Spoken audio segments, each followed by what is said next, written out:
Story 1. I'm a wildlife biologist. I do a lot of work in Northern California and Oregon. And during the summer I work nights. I'm female and do most of the work solo. Last summer I was hiking in deep woods in Northern California, about an hour and a half from my truck with no cell phone service around 1:30 a.m. I'd finished up surveys and was heading back when I suddenly smelled something odd. I continued up the hill, and as I came over the top I was suddenly on the edge of a large camp. The area was cleared and I could see several tents and huts and trash everywhere. That weird smell, it was a porta potty. I could also see a fire pit with several figures sitting around it. I stopped dead, immediately dropped to the ground and scrambled behind a tree. I was close enough to hear some mumbled conversation and occasional loud laughter. The only reason there would be a camp that far into the wilderness would be to grow weed illegally. These people can be very violent, and many people involved in the industry go missing every year. Women especially can be swept into sex trafficking, never to be seen again. I got out my spot device, GPS locator and satellite messaging, and I sent my location and situation to my supervisor. Sir, I crawled as quietly as possible back down the hill before retracing my steps to take a long way around. My adrenaline ran high until I got to the safety of my truck, and I crashed hard and cried on the phone to my supervisor. That was one of the more terrifying moments in my career. I've had several encounters alone with large predators, but nothing is scarier than encountering a group of strangers alone in the deep woods. I'd like to first say that you don't have to feel bad if you don't believe me, because I struggle so much. Story 2. With believing it too. I wasn't alone. My best friend also saw it, and she struggles as much as I do with not believing what we saw. I'm almost 60 years old, and I'm a wildlife and landscape photographer from East Tennessee. I'm from Townend, which is located in the Smoky Mountains, and I no longer live at the location where this happened, but I'm still close by. On the night of the new moon in July 2018, my best friend Deb came over to my house at around 11:30 p.m. because we were going to go up the hill from my house to an empty rental cabin to take pictures at the Milky Way over Rich Mountain. I know it was the night of the new moon because that's the best night of the month for night sky photography, since the moon won't wash out the light from the stars. If you stood on my road where you turn into my driveway, it actually looks like you're turning into the driveway of the rental cabin, because we shared the same driveway. You pull into the rental and curve left down our long gravel driveway to the mobile home we lived in before we moved into our house, where we are now. Straight across the street from the rental cabin is what locals have always called the shale pit. It's just an empty lot about an acre or two big. There's a family from Townsend who owns it, and they use it to dig up shale for new driveways of houses. That was their business. They built driveways, but their part was just to dig it and lay down the shale. They also let the national park bring trees there to use the space to burn them after they collected them whenever they'd have bad storms, strong winds, or heavy snow. There wasn't a house there or any other form of structure, just a big lot with a couple of back hoses for digging. They did put a small mobile home on the lot for the owner's grandson, but that didn't happen until 2020 during the pandemic. Okay, here it goes. Deb and I had taken her car up the driveway to the rental cabin, and we parked right in front, and her car was parallel to the road. The road was about 10 yards from the car, and the entrance to the shale pit was across the one-lane road we lived on.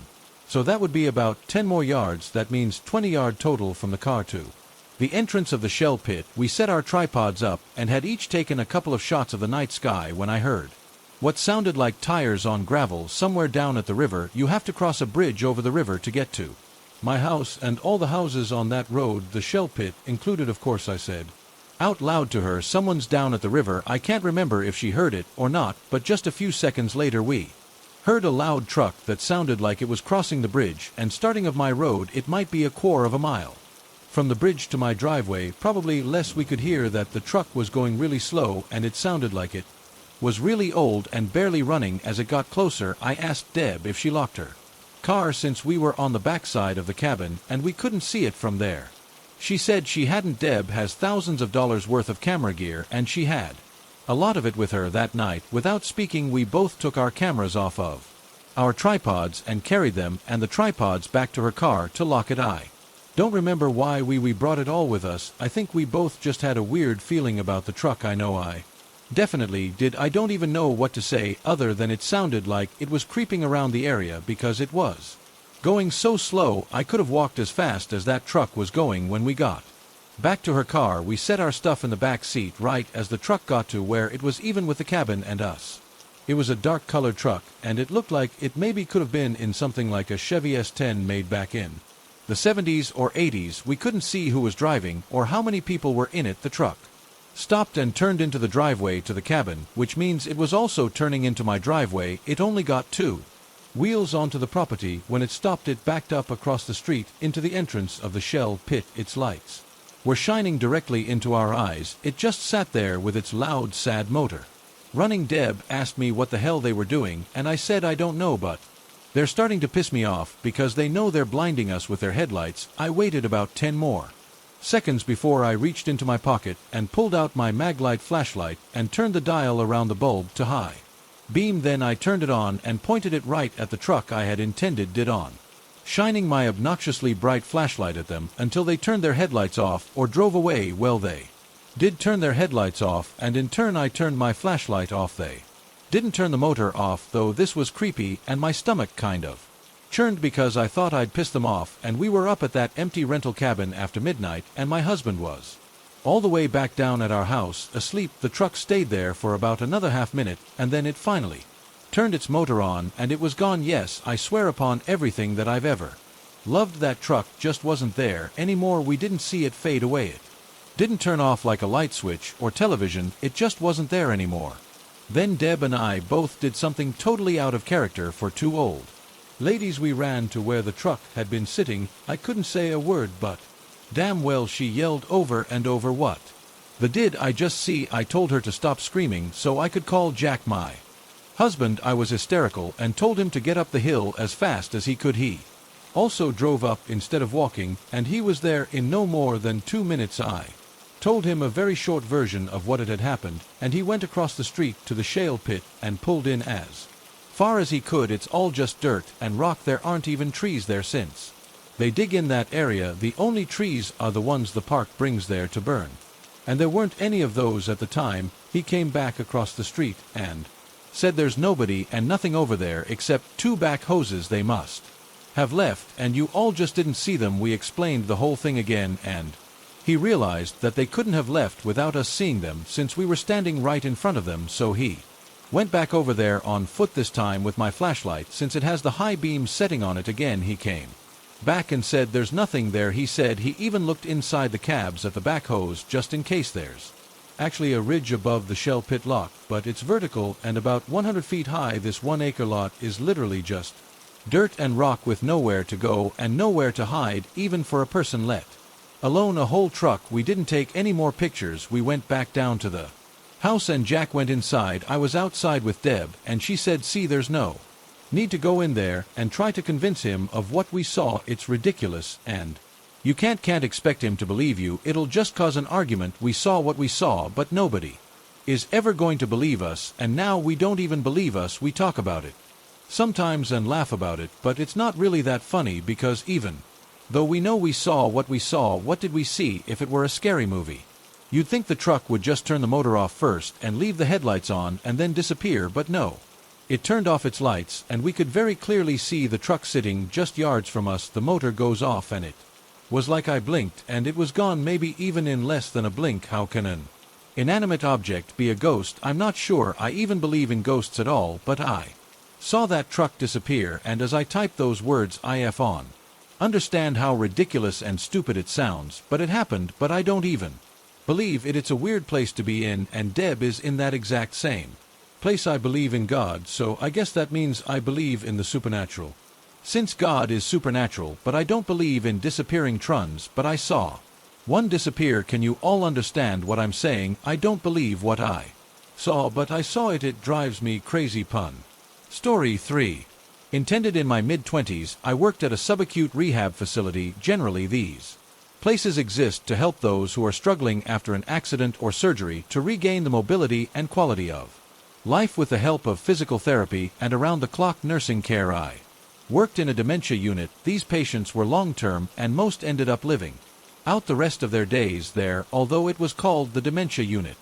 Our patients were comprised of those suffering from permanent or long-term brain-related Conditions these included dementia, Alzheimer's, comas, strokes, traumatic brain injuries, and brain tumors. Here are some of the experiences I had while working there. Number 1. I had just clocked in for the evening and received report from the day shift nurse. I was standing at the end of the hallway with my back against the wall reviewing the notes I'd taken from the previous nurse. Whilst reading over my slip of paper, I felt what could only be described as a hand dragging its fingers horizontally across my abdomen. I jerked back and looked around, but I was completely alone. Number 2. Although I do not have a particular story about call lights, it was a normal occurrence to have call lights in empty rooms triggered, even in rooms where the wires that were attached to call buttons were unplugged from the wall. Some nights the nurses would be forced to respond to several phantom calls from empty rooms. Number 3. At the very end of one of our halls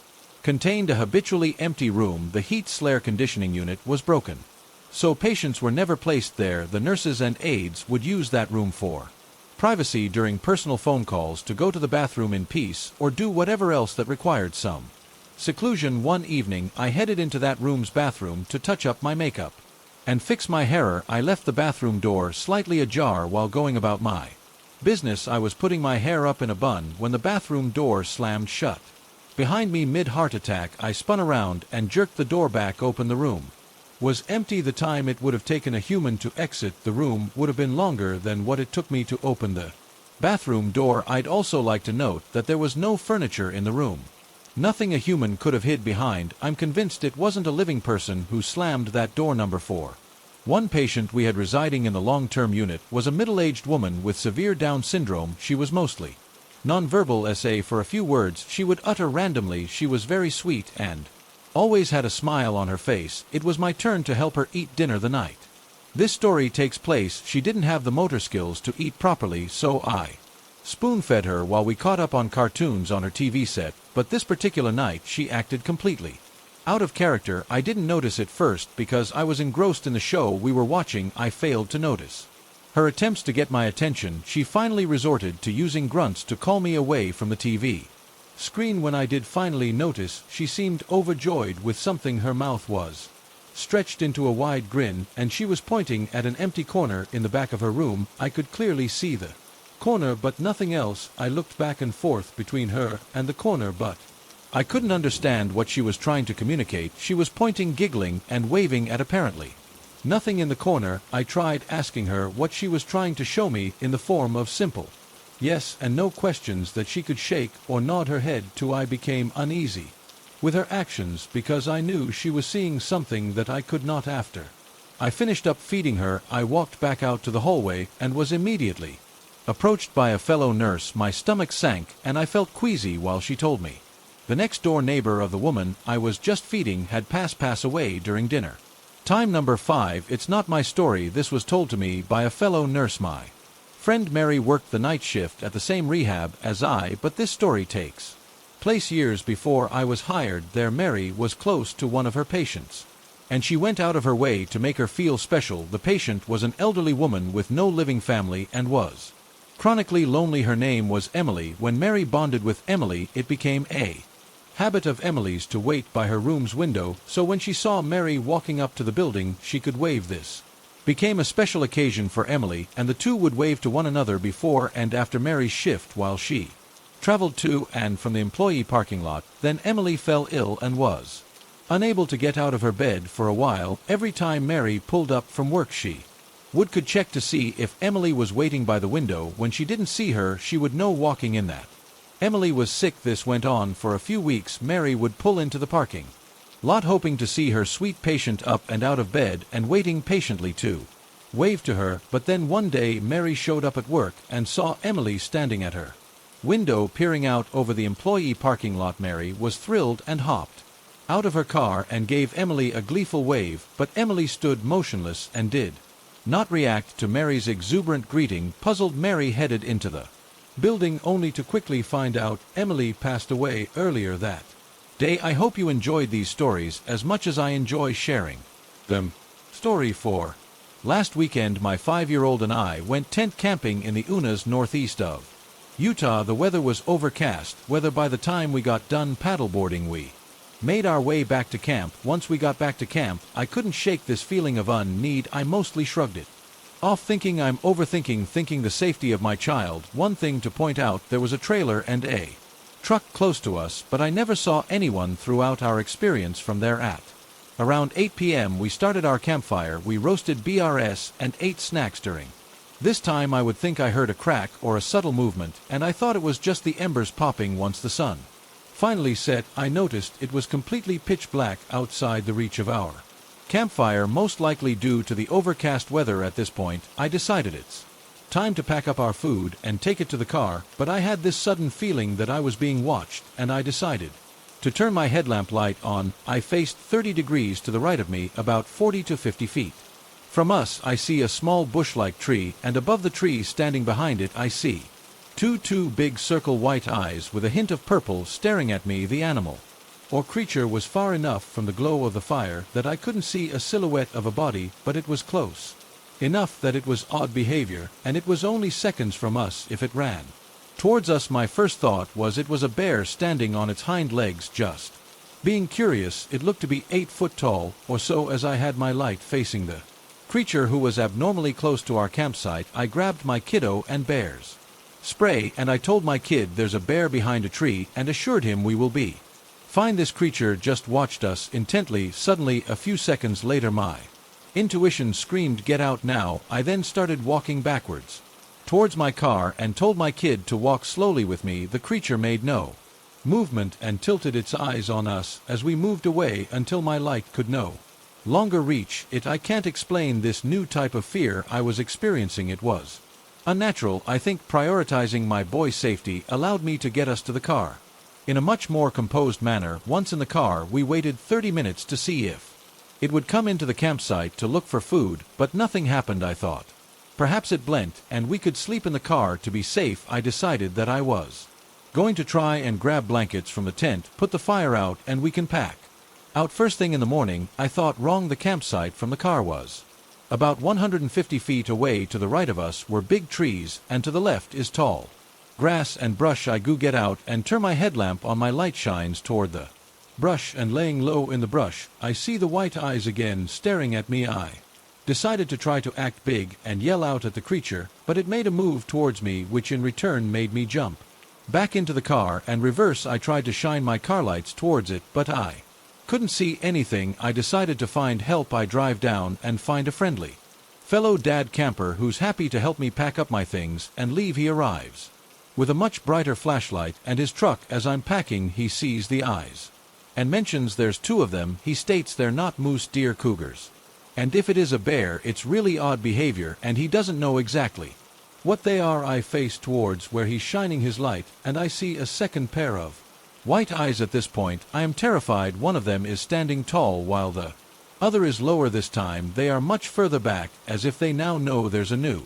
reach limit to the light devices being used. It wasn't until the lower set of eyes decided to stand up and be much taller than the first one, looking monstrous. This made my new friend very uneasy, and he quotes, "This has got me on edge. Let's just throw everything in your car and leave. The whole time we're packing out, I would catch these creatures creating a perimeter around us. They just walked around the campground in circles waiting for something, it seemed. I tried to think of rational possible theories, but the more I think about it, the more I can't shake the feeling that this could have been a skin walker or something else. They were too smart, intuitive, bold, scary, and didn't act like normal wildlife. Any thoughts on these creatures would mean the world to me. Thank you for listening to this. I was getting goosebumps retelling this story. I've never believed in ghosts. I've openly mocked people that did. I went. Story 5. Camping, and my wife and I were going to sleep in the pole barn. We brought the dog into the barn, and immediately she was freaking out. It's very uncommon for such a relaxed and tired dog. She was walking around the air mattress and whining. After about 5 minutes of me telling her to calm down, a light shines through the aluminum siding. Imagine holding a flashlight on the other side of the curtain doing a figure 8. It seemed like there was some sort of flashlight shining through the aluminum door. I don't mention anything for a few minutes as I'm questioning everything I've ever known to be true. My wife asks, "Do you see that?" I say, "Oh, you see it too." At that exact moment, I realized we both saw it. It turned out to be the Brightest orb I've ever seen. It lit up the whole barn as if it was daytime. It then started floating towards us. I yelled at my wife to run, and the dog was already at the door. We ran as fast as we could, and we didn't dare go back to get the air mattress. Our dog would never walk in that pole barn again. Story 6. This happened to me when I was 6. I was in my bed sound asleep when I felt the mattress beside me slowly shift as if someone was lying beside me. I opened my eyes, and there was a full-grown adult woman beside me. She wasn't particularly scary, just normal looking, but she was a strange person in my bed. Of course I opened my mouth to scream, but before I did she put her finger to her lips as if to tell me to be quiet. Her eyes looked very frightened, and she seemed to be silently pleading for me to keep quiet. Of course, I screamed my guts out, and I heard my parents getting up out of their bed. The strange woman just looked very sad. Her eyes were full of tears. My dad turned my bedroom light on, and as soon as he did, she just wasn't there anymore. There was no sign of her at all. I slept in my parents' room that night. I was very scared, but even more so I had a deep feeling of sadness that was decades ago, and I still remember it clearly. I've had a few run-ins like that, different people though, but never that same woman. The story of Tini will haunt the minds of those brave enough to listen. It tells the tale of a young woman who met a gruesome fate, her body cut in half by a train, left with only her upper torso. She roams the street with a bone-chilling sound as she propels herself forward with claw-like hands. Encounters with TETE are said to result in a gruesome demise. Witnesses describe her blooded form, her face twisted in agony and malice as she pursues her victims with relentless determination. Some say she seeks revenge for her own tragic end, while others believe she yearns for companionship, luring unsuspecting souls into her clutches as she's said to carry a sharp song or sigh. I think the former. Those who hear the ominous sound of TET's approach are given a fleeting chance to escape, but few can outrun her supernatural speed. When I was a teenager, I was big into skateboarding and building ramps, and there was a neighborhood being Story 7 built behind mine, and I'd go over there on the weekends and get scrap wood and bring it back to my house. You had to go through a little bit of woods and cross a creek to get there. I went one day by myself, and when I crossed the creek and started walking through the woods to the construction site, I could hear a man talking. I stood still to try to hear what he was saying. It was getting louder, as if he was coming through the woods towards me. And I finally heard what he was saying. He made a little jingle singing, "I'm going to get you." I couldn't hear any leaves crunching, and I never saw anyone. I ran like hell and was slipping while I was trying to climb up the muddy bank in the creek. I don't believe in ghosts or anything, but that's one thing that stuck with me that I cannot explain. Story 8.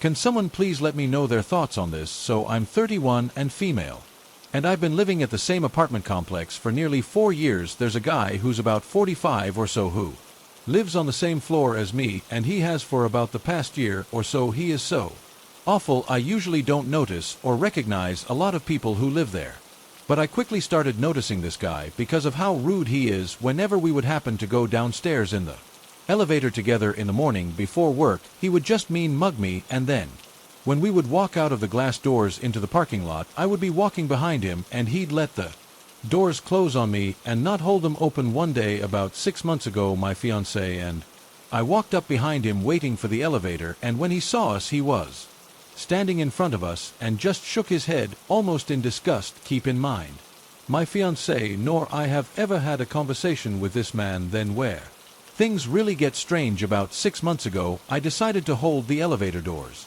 open for him. When I saw him coming down the hall, he said thank you, and when we got downstairs for the first time ever, he held the doors open for me. The next time my then fiancé, now husband, saw him in the parking lot, whenever he saw my now husband with me, he mounted to himself as he passed us. But to make things worse, whenever I see him alone in the parking lot, he smiles and smirks at me as he walks past, as if we had history together or like we knew each other personally. It's so weird. But about a month ago, when he saw my husband and I together once again in the mailroom, he covered his face with his mail can.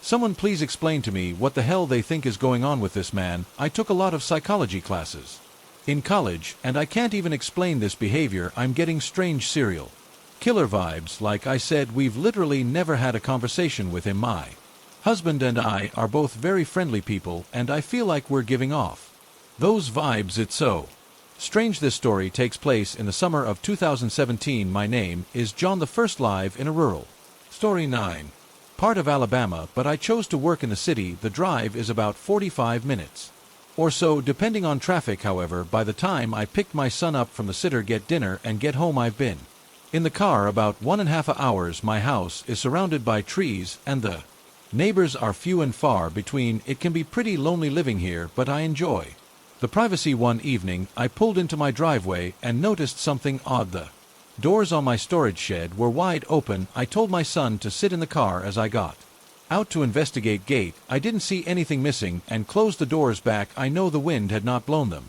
open because it has 2 latches that you have to undo in order to get it open. The next day, I looked around, and much to my dismay, 2 weed eaters along with a few of garden tools were missing. I know I should have contacted the police, but I knew there wasn't much they could do at that point. Throughout the week, I had some time and decided to tackle some yard work that I needed to get done, which included cutting down a medium-sized tree that had grown next to my house. Once I cut it down, it took everything I had to move it to the edge of my property just inside the woods. I planned on cutting it up another day. Fast forward to the next Friday night. I left for work at 7 p.m., picked up my son, and we arrived home at 8:30 p.m. As I pulled into the driveway, my son and I noticed something laying across the driveway. It looked as if a tree branch had fallen across it. As I drove up to it, I thought to myself, there are no trees over my driveway. Once I looked towards the base of the tree, my heart sank to the bottom of my stomach. It was the tree I cut down. I had put it clear on the other side of my property, and until I could cut it up, I recognized the marking from my chainsaw. I didn't know what to do, my son and I sat there in silence for at least 5 minutes. I rolled the driver and passenger window down just an inch and listened to hear if anyone was out there. I heard nothing. I then realized in order for me to get to my house, I would have to move the tree. I told myself, son, I was going to get out and move it just enough so we could get past, and I would lock the doors. If anything happens, he could use my phone to call the neighbor who lived the closest. I darted out of my car and moved the tree slightly and raced back. I was terrified. Luckily, my son was ready to unlock the doors for me to get back in. I drove up towards my house, and we got in safely. I didn't sleep well that night. The next day, I woke up to find the tree was moved again, this time a few feet behind my car. To this day, I'm still baffled at who could have done this or what their intentions were. Next time I will be smarter and call the police. I do have another question that I can't answer. How did someone know where I put the tree after I cut it down? Whoever had done this had to have been watching me. I had put the tree in the woods. That thought alone is enough to keep me up some nights. Thanks for listening. This happened back in 2018. I was 24 and my sister was story 10. 25. We're both native New Yorkers, and there are plenty of stories I think we all know. New York is strange. Anyway, we were on a crowded train going to meet up with a friend. There were no seats, so we had to hold onto the pole. It's already a tight squeeze, but this man and this girl, non-related, get on, and they hold on to the pole. My sister and I are both holding. We're talking, and I noticed that the man directly in front of us keeps on looking at us, like really looking. I'm already feeling uncomfortable as it is, and it's hard not to pay attention. I try to ignore it by talking to my sister. By the way, we are nowhere near our destination. A couple train stops later, he eventually says to us, "Are you guys sisters?" We both look at one another, feeling awkward, and I'm like, yeah. At this point, I'm praying that the train would hurry up to the next stop so we can get off. I know my sister is thinking the same thing. The other girl is looking at us, and she looks uncomfortable. He smiles and seems to get excited, if you know what I mean. He then says to us, "Oh, yeah, you guys are sisters."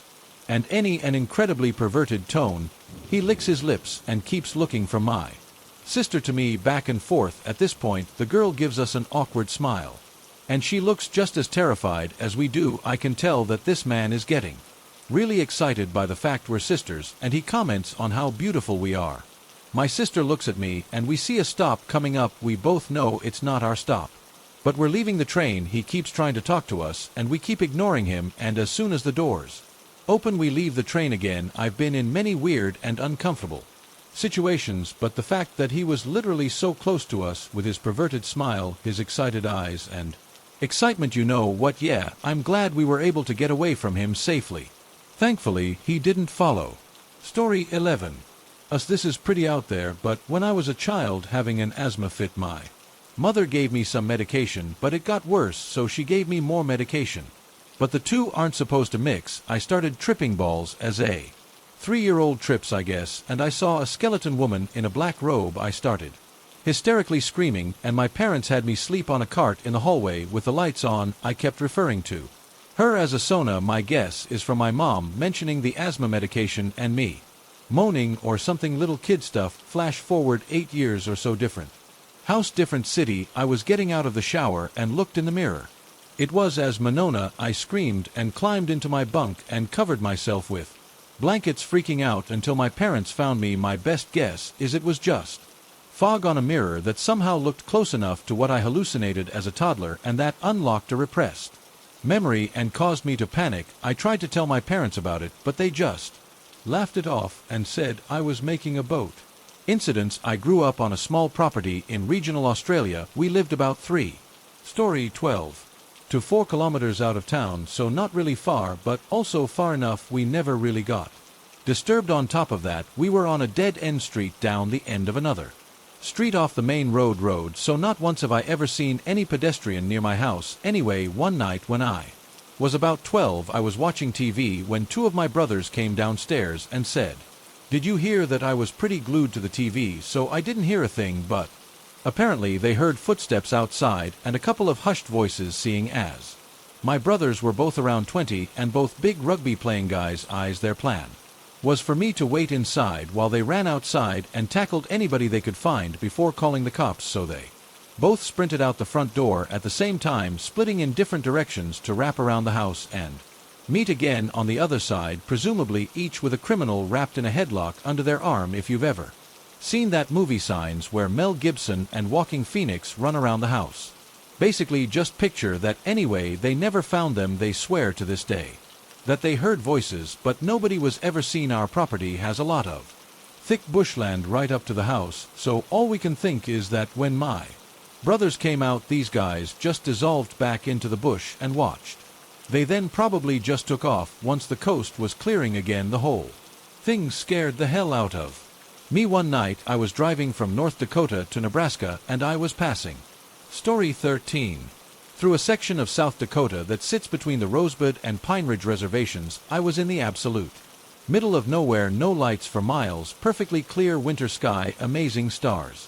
And all of a sudden, a meteor burns up in the sky above, turning the sky green. For a few seconds I stopped and just thought about how lucky I was to see that. As I keep driving, I come up to a small town with the only intersection is a 4-way stop in the middle of the town. I assumed it was a ghost town because there were no lights of any kind, but as I came to a stop, my car lights lit up the area around me, and people were just walking around in the dark, acting like it was normal. It's the middle of the night, maybe 10 or 20 degrees maximum. Needless to say, I didn't stop again until I got to a town with streetlights. I think those areas are a little more wild or spiritual. Wounded Knee was near there, and that part of the U.S. had terrible atrocities committed against the natives. I think it's left its mark on that. Story 14. Place in Snohomish, Washington. There's a bar called the Oxford. It has a violent history. Has there been at least 2 or 3 deaths or murders there? My parents had gone a few times to listen to live bands and heard of women being locked in the bathroom and plates shattering in the kitchen when no one was around. One night my dad had a glass of red wine and headed downstairs to the basement where there's pool tables and another bar. He said that the cup part of his glass exploded in his hand. There was a pop sound. He looked down and he only had the wine glass stem in his hand, and there was no red wine or glass on or around him. In a bit of a daze, he went to the bartender, handed her the stem, and explained what had happened. She replied, "No problem, that kind of stuff happens all the time," and she handed him a new glass. Guide spirits, angels, whatever you want. Story 15. To call them, I had a similar thing screw with my head pretty bad once. That same feeling of go here, turn there, like a mental GPS direction. So for important context, I live over 300 miles from where I grew up. I was sitting at my computer one night at like about 10 p.m. and just had this massive urge to get up and go somewhere. Where? So I put on my shoes and jump in my truck. Then it was that feeling, turn here, go there, pull into this parking lot. I just kind of followed it. I had arrived at Whataburger. There are 3 in my town, and this one is the furthest from the apartment I was in at the time. I drove probably 10 mil to reach this one, but I had one that was a mile and a half from my apartment, but food sounded good, so I figured it was just my gut deciding for me. I walk in, and there's this guy stumbling around, incoherent, bothering customers, and being a nuisance, and generally seeming drunk off his ass. He turns to me though, and I get a look at him. I had several classes with him in high school. He was diabetic, and let his sugar levels get all screwed up to the point of not being able to function. A similar incident happened in school with him once, so as soon as I recognized him and saw him acting similarly, I got a cup of soda in him to level him out. It took me 5 seconds to realize what the issue was and save him from probably dying in a county drunk tank, since the store had called the cops already. It's some weird. As soon as I saw him, I had the same aha moment of, this is what you're here for. This happened about 20 years ago while hunting with my dad in northern British Columbia. It was a cold October. Story 16. Morning, and it was still dark when we parked the truck and started our hike into a clear-cut. I was familiar with the area as we'd moose hunted there before. My dad went to the left and I went to the right. I made my way to the top of a slope to get a better view of the clear-cut. I found a stump to sit on and took out my binoculars and quickly found my dad in the clear-cut across the mountain. As soon as I spotted him, I heard something move behind me in the forest, roughly 40 yards away. I'm thinking, yes, a moose. I then head towards the forest's edge when I hear a scream or screech unlike anything I've ever heard. It did not sound human, and it wasn't like any animal I've heard before. It was so loud, and I swear my soul left my body. For a few seconds I turned around and ran down that clear-cut hill as fast as my teenage legs would take me. When I got to my dad, he said he heard it too and found me in his binoculars running down the clear-cut, then looked up at the forest's edge and said he saw a big, hairy, human-like creature standing about 8 feet tall between 2 birch trees. It stayed for a few seconds and turned around and was gone. We got to the truck and went home for the day. We asked elders and relatives about it when we got back, and they called them the forest guardians. It still scares the hell out of me. Story 17. A couple good friends of mine fight fires, and in Washington state, summer business is usually booming. This year, a fair-sized crew of about 10 of them are miles and miles deep into the Cascades doing dig lines. I'm talking like 60 miles away from anything, middle of nowhere. As they're hiking through, they come to a clearing, and there's 2 landed Black Hawk helicopters and about 7 fully armed military personnel. They all point their rifles at the fire crew and demand to know what they're doing there. My friend tells them they're doing fire digs and they're scheduled to be up there. They're told to turn around and forget that they saw anything up there. My friend says, but this is government work. We have to do this. This is our job. One of the military personnel says, not today. You're done. Get the out of here now. Some serious Chronicle type. I've never wanted to know so badly about what the hell was going on out there. Story 18.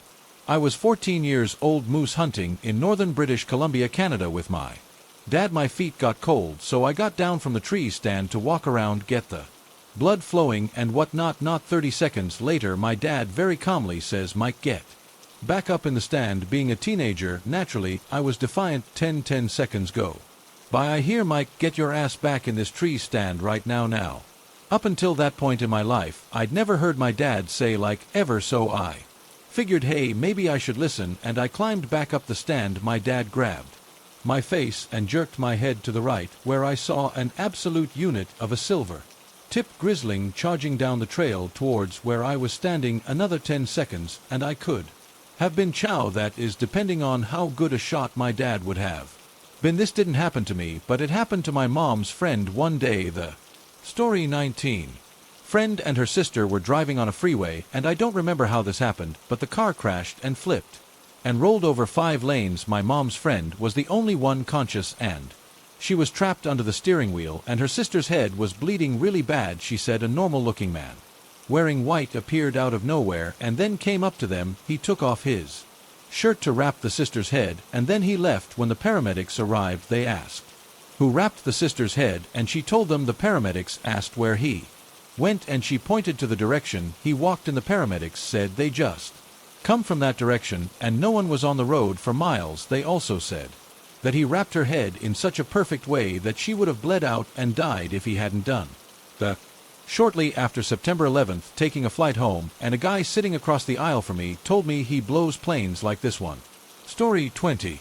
Up for a living, I felt instantly lightheaded. I went up front and told the flight attendant she thought the guy was making a poor attempt to flirt with me. In hindsight, 20 years later, she was probably right, but in the heat of that terrible moment, I was ready to have a full-blown panic attack, if I remember rightly. They landed the plane, and the guy was taken for questioning. I was pretty mortified, actually. I still am. There were probably a lot of mad people who just wanted to get to where they were going. Hey guys, I hope you enjoyed that. If you have a scary story you'd like me to read on the channel, please send me an email or post it to my subreddit. You can find details of this in the video description.